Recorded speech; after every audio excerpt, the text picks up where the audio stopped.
Hi everyone, welcome to the channel. I'm going to be taking a raw image that's this, and I'm going to be transforming it into this. I'm going to be using techniques in both Lightroom and Photoshop to get this result. And there's going to be tips and techniques throughout this whole video that you may want to add to your workflow or choose not to. Now these photos are from a recent trip where I went with my 17-month-old and my wife down to a remote beach where I showed how to take photographs, long exposures, using filters, and that episode is going to be coming out in a week or so. So be sure to subscribe if you want to see that adventure. Now before I get started, if you are new to this channel, my name is Shannon and I'm a full-time photographer in beautiful British Columbia.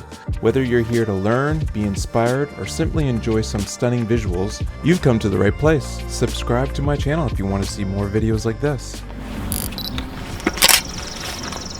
Hi everyone, we are starting in Lightroom. This is where I'm going to do some adjustments here, nothing too extreme, sort of a global adjustments, and then move it over into Photoshop for fine tuning. Now, if you are someone who only uses Lightroom, there are tools that you can use to fine tune the image, and I'll show you a few of those things, but for the majority of my examples here for fine tuning will be done in Photoshop because I think of it as a more superior program when it comes to fine tuning. Okay, so we got this is our raw image right here, and the first thing I'm going to do is brighten up the shadows, lower the highlights, and it's all a very dark image, so I'm going to bring up the exposure. I'm going to add a little bit of contrast. Now it's really dying for its vibrance and color. Now some of it, if you zoom in, the greens just don't look that great. They're like too green, too vibrant. But there's other areas that are kind of dull here that when I was there, they have some color, just don't see a whole lot of it. Then I'm gonna go down to maybe some sharpening. So if you're gonna add some sharpening using Lightroom, you have sharpening down here, and now it's applying it to everything. So if you look at these trees, I'm adding sharpening there, but I'm also adding sharpening, you know, way down in the rocks down here, and maybe in the water where I don't want it.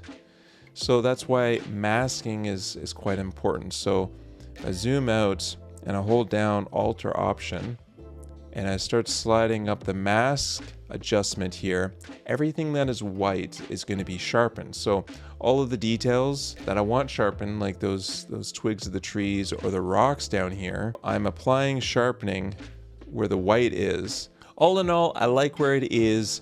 It's not finished yet, but I'm ready to put it into Photoshop to fine-tune this image. Now, let's say if you don't have Photoshop for a second, you can go up to, there's a couple of selections up here, and you can create masks. I can hit the brush tool here. I can make some adjustments now and like load up that brush with all of that adjustment, like exposure increase, maybe some shadows and highlights, add some contrast. And if I were to paint in the water here and that waterfall, voila. So I can do some fine adjustment, a fine tuning with Lightroom, but I find there's way more control when it comes to Photoshop. I mean, let me know down in the comments if you're like, no, you need to show us. Maybe in a future video I can do that. So this image, I'm gonna right click it, go edit in Photoshop, and this is where the magic, I think, really begins.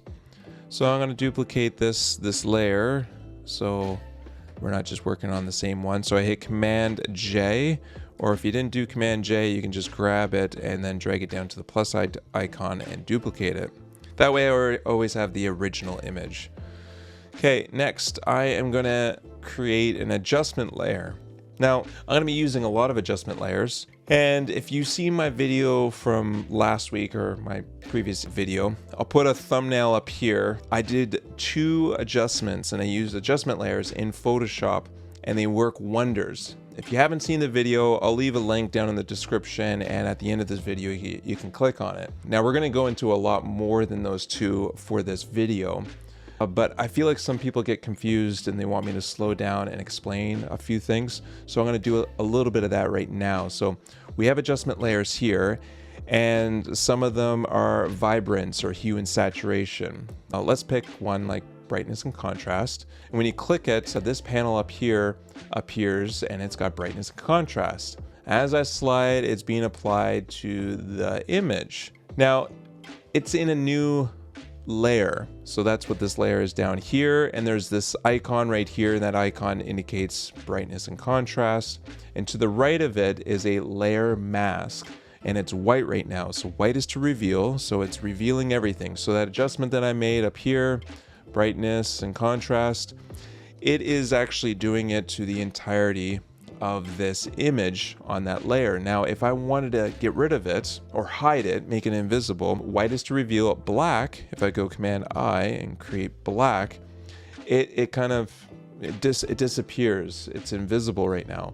And the power of this is that if it's black and I paint in white, it's going to reveal that adjustment that I made. Or vice versa, if it's white and I paint in black, I'm going to be hiding that adjustment to this layer. Now, I'm not doing any damage to the original image. This is the original image. So we're working in all of these layers, and you can paint in or paint out these layers at any given time. And it's just, it works so well. So right now it's black, and I always like working with it hidden, and I like painting it in. You might be the opposite, where you like seeing the whole thing, like if it's Command I, if it's white. This is the adjustment right here, and you want to remove that adjustment. Like say if the brightness is way down and you wanted to have your paintbrush up here and it's black and you paint in the water, you're now removing the brightness and contrast that you made adjustments to on this image. Let's start doing that for real, but for other adjustments that I want to do. So I'm going to delete that, go to adjustment layer, and I'm going to pick a solid color. Now, I did this in my last video, so I'm picking a warm color. Right now it's just a color, so white is to reveal, black is to conceal. Now you can't see that color. Now if my pen's opacity is 100% and the flow is 100%, what would happen if I painted on this black layer mask with white paint? So I got white paint here, and as I paint on here, it's going to show that color. Of course, I don't want that, so I can pick a black color, and as I paint it, it's going to make that disappear. So that's kind of neat, but it's just a color. I don't care about that. Now you can transform this color into different adjustments. Like if you go down to screen, so if you remember, if you think about in the summertime where you have a bug net and it's a screen, and it makes everything a little bit darker when you're looking through that screen, because obviously it's blocking your view a bit, but you can see through. So that's basically what this is. We're looking through sort of a veil, a screen, and the color is that color of that screen. And it doesn't have to be a screen. It can be color dodge, where when you're dodging and burning, dodging is to brighten, burning is to darken. You are brightening this image, but with the color. So that's color dodge, there's soft light. So you're making all these adjustments, but applying that color to it. Pretty neat, right? So I'm gonna click color dodge, and you can double tap on this color again, and you can change it at any given time to a different color. But we're gonna do more of an orange sunrise color. Now white is to reveal, black is to conceal, and now I'm gonna paint in kind of I'm not gonna put the opacity at 100%. I'm gonna put the flow and the opacity kind of down 50 and below, so that I could slowly brush in. Not go too extreme. So if it's 100% on flow and opacity, it's just gonna put it all at once. I like to slowly brush in, sometimes brush out if I don't like it. We're adding some color dodge up into the clouds, and the sand right here, I'll put up the opacity a little bit higher so it can work a little faster. There we go. So we added some. Let's add some into the water right here. And it's not only brightening it up, but it's adding some color to it. Okay, that looks nice. Now let's go back to an adjustment layer. So this is a new layer. We're going to pick a solid color, and we're going to pick blue. And we're going to go down the long list of things that we can make this blue color be. And I'm going to make it soft light. And just like in the other episode that I did, I am going to make this for the shadows. And the blue shadows, soft light that we're doing here, I'm going to paint it in the clouds, and the warm color dodge work well together for contrasting colors And of course, one's darkening and the other one's brightening. So this is no different than what I did for that last video there. And it's starting to really come together. Very good. Now I can keep making adjustments later on, but I'm gonna move on to the next step. I'm gonna do a solid color as well. I'm gonna pick more of a white, maybe add a little bit of orange to it, and go down to color dodge. It's a little too bright.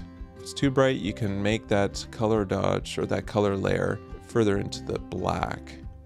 If you go way up to the whites, obviously it goes way too white. And then this is gonna be for the waterfall. I wanna just bring some highlights to that, some leading lines. Yeah, that looks a lot better. And I can even zoom in on some of the whitewash here, even in the rocks and along the horizon here.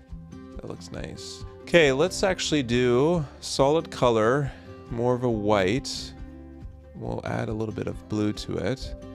And instead of color dodge or soft light, we're actually gonna do screen. And with this, we're gonna go to this waterfall and I'm gonna add some atmosphere to it. And you get this all the time from waves coming in and mist, especially early morning. Here in British Columbia, you get a lot of fog in August because of the warm air, and then the cold sea brings a lot of fog. And early morning you'll get mist coming right off the ocean, and you can go extreme here. Again, I'm showing you techniques that you can apply to your images. For some people it's like, nope, not my cup of tea. Looks great. Okay, next I want to actually do a adjustment layer that is color balance. Actually, before we're going to do that, we're going to do a curve adjustment. And I really want to darken things on the side because it's really bright up here by this cliff. So I've got a curve adjustment here, and I'm going to lower on the left hand side, which is the shadows. Yeah, that looks good. Okay, white is to reveal, so it's revealing it to everything, and I don't want that. I'm going to hit Command I. And so now I'm going to use the paintbrush that is white and paint in ever so slightly the sides here. And just like that, I'm already bringing the eye, especially on the left-hand side, towards that waterfall. Because when I see the waterfall and stuff, it's great, but my eyes quickly go over to the left here. And then even the sky here, I can darken that a tiny bit, leading the eyes inwards. Now the whitewash down here, I don't want to go too crazy. I want to move this out of the way. We don't want to trick our eyes too much, because it's still going to be somewhat bright. Alright, already that looks a lot better. See what we did there? We kind of created a vignetting, but I can control it. It's not just adding darkness in. And with that curve adjustment, I can bring up the highlights if I wanted to. In this case, I kind of just lowered them a little bit as well with the shadows. So that's great. Now, the green that you see up here in the bushes, I don't like the way they look. It's a little bit too saturated. It doesn't look like what it should. So I'm gonna go to color balance. So I went down to the adjustment layer. I'm gonna hit color balance. And this is where you can have a lot of fun. So we're dealing with tones now, and you have your middle, midtones, shadows, and highlights. So I've got my midtones here, and I'm just gonna add some cooler colors, add a little bit more, cyan, a little bit more red, maybe some magenta, tiny bit. Even that looks way better. But we're gonna go into the shadows, and I'm gonna make them a little bit more blue. Do I wanna make them blue? So I'm always playing around. You can slide things, see what really works for you. Maybe bring a little bit of green back. Cyan, no, don't want that. Command Z. Okay, let's see what the highlights offer. Highlights are nice if you warm them up a little bit. No, don't like that. Okay, that looks pretty good. Now I'm gonna paint in that color. Yeah, that looks a lot better. Even on the rocks there, it brings a little bit more depth to it. I don't like it in the sand here, but in the water, that really adds quite a bit. You see how it's adding more of those sunrise, sunsetty colors and feel, even up in the sky here. Beautiful. So already I really like that, so that we're dealing a little bit more with the shadows, but with that highlight, because I have the tone here, select the highlights, it really added some pop to the highlights, which is really nice. Now I'm gonna do that same adjustment, color balance, And I'm going to be focusing more on the clouds, really. I'm looking up at the clouds right now and just working around. Now I'm in the shadows. I think I want a little bit more sunset colors in the shadows, and again with the highlights we're gonna add some, ooh, I went south real fast there. I think I like that. Okay, Command I. So now we're just adding some, see that pop? Like I'm just tapping my pen to apply. Right now the opacity is 100%. Let's bring it down a little bit. And I'm adding some of those colors back into the sunset, or sorry, sunrise. That was looking great. And then even in the ocean here, I don't want to apply too much, just enough. I'm going to turn the opacity down. Anytime that I feel like it's too much of an extreme adjustment, then I go up to my brush setting, which is the opacity and the flow, and I turn that down so it's not as extreme. So now I'm adding it to the sand here. It's a little bit too much on the rocks, I think. But I like it up in the bushes, up and through here. That's looking a lot better. Beautiful. Okay, let's take a step back for a second. Let's look at where we started with. So this is what we started with. Then I added some highlights, some shadows. I brightened up the waterfall there, added some atmosphere, some body to that water mist.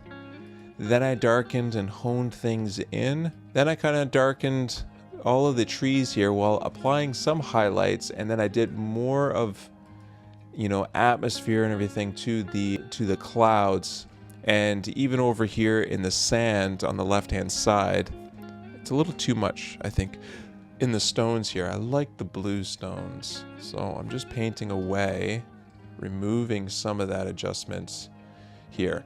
Now if there's too much saturation, like if it's too much color on the rocks and it's distracting, well, we can make an adjustment layer and we can pick Vibrance or Hue and Saturation. So Vibrance, you can lower the vibrance or the saturation. I like Vibrance here, where it kind of dulls the color without removing the color. So white is to reveal, black is to conceal. So I'm just going to remove a little bit from the rocks, especially here on the left hand side. I'm going to go to 73%, just to give it more of a West Coast sort of grunge feel. Everything doesn't have to be super saturated. There, I'm going to remove some saturation, or I guess Vibrance is what I'm doing. And even in the water, some of the water can be a little bit more sort of black and white. It doesn't always have to have color to it. Okay, I like that. That looks really good. So the last thing that I think I want to do is add a flare of light. Again, this is per taste. So I'm going to go to my adjustment, down to solid color. I'm going to pick sort of a sunrise, warm feel. Go back to color dodge. Maybe I don't want color dodge. Maybe I want some soft light. Let's go to soft light. And then I'm going to pick more of this color right here. Beautiful. First going to apply some soft light right here on the horizon. And we can apply it even to some of the clouds up here. Okay, so that looks pretty good. And I want to pop the color. So again, solid color. And you can do this as many times as you want. Again, you might want to walk away from the computer and then come back, because you don't want to overdo it. But here we go. Let's bring that last little pop of sunrise to the image. Lovely. Okay, so there it is. The original is this, and here's the final image.